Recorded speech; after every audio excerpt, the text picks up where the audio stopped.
We planned our first vacation with 3 children full of cheer. A week of family camping sounded like a grand career.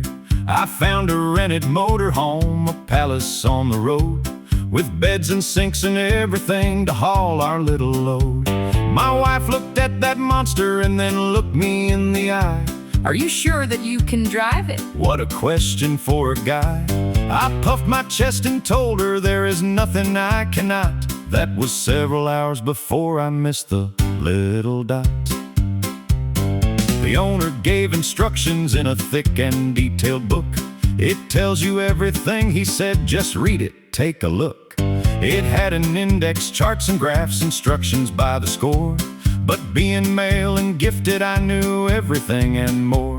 From Cleveland down to Nashville, I was king of every mile. 3 kids bouncing in the back, my wife forcing a smile. At Percy Priest we parked beneath a lovely camping spot, still blissfully unaware that I would miss the little dot. The second morning mother saw a red light in the hall. It's shining like a beacon, does it mean a fire call? I grabbed the sacred handbook and began my grand research. Holding tank is full, it said, the sewer you must search. With 3 small children using it, that tank was running wild. You know how much can happen with a single little child. I found the dump and parked the motor home upon the spot, then followed every detail till I reached that little dot. The book said in the bumper, there's a hose that you will need. I said, that can't be right, I've checked that bumper twice indeed. But underneath the rubber cap, exactly as it said, a brand new sewer hose appeared. I bowed my knowing head. I latched it to the holding tank and stretched it down the ground, then placed it in the sewer hole. No wiser man was found. I'd done it all so perfectly, each coupling in its spot, then crossed around the camper and encountered that small dot. To empty with a positive force, the book's next bold command: put 10.5 pounds in the tank and everything works grand. That decimal was tiny, it was smaller than a flea, so 10.5 became 105 pounds instantly. I told my wife, I'll pump the air, you pull the valve on cue. She looked at me suspiciously, but did what wives will do. The old pump started ringing while I gave it all I'd got. Ding, ding, ding went common sense, I'd missed the little dot. Then up beside our camper came a polished mighty bus. It cost a royal fortune and looked down its nose at us.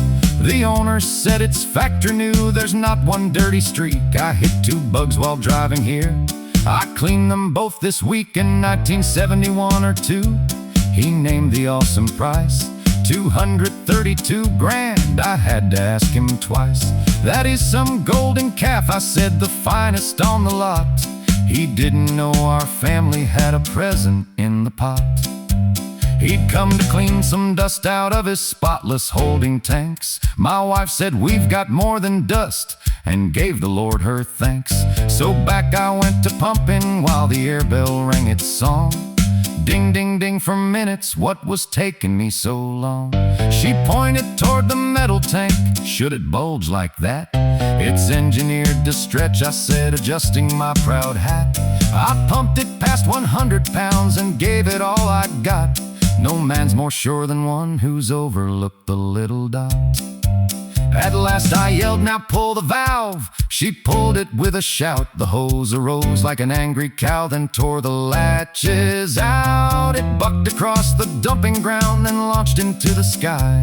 A brown and yellow fountain rose 150 high. It slapped that bus from front to back with everything we'd brought, then found the open screen door like a missile seeking thought. That spotless golden chariot received the whole jackpot. 3 children's worth of memories delivered steaming hot. I rounded up the corner, and what did my eyes behold? My wife was wrestling with that hose, both terrified and bold. She cried, help me Jesus, while it whipped her left and right, and painted that new luxury bus in shades not sold in white. The owner froze in horror, every word had left his mouth, while evidence from Cleveland flew both east and west and south. But just beyond his spotless bust, the final shocking plot, there sat a kitty waiting pool beneath the falling lot. Oh, I miss the little dot, just a tiny little spot. 10.5 looked like 105, believe me, that is not. Read the book and wear your glasses, double check the pressure gauge, or your family's first vacation may become a public stage. Ding, ding, ding, the lesson rings, I never have forgot. When pride says I can handle this, you'd better find the dot. Now every time a motor home comes rolling past my lot, I bow my head, thank God, and look twice for the dot.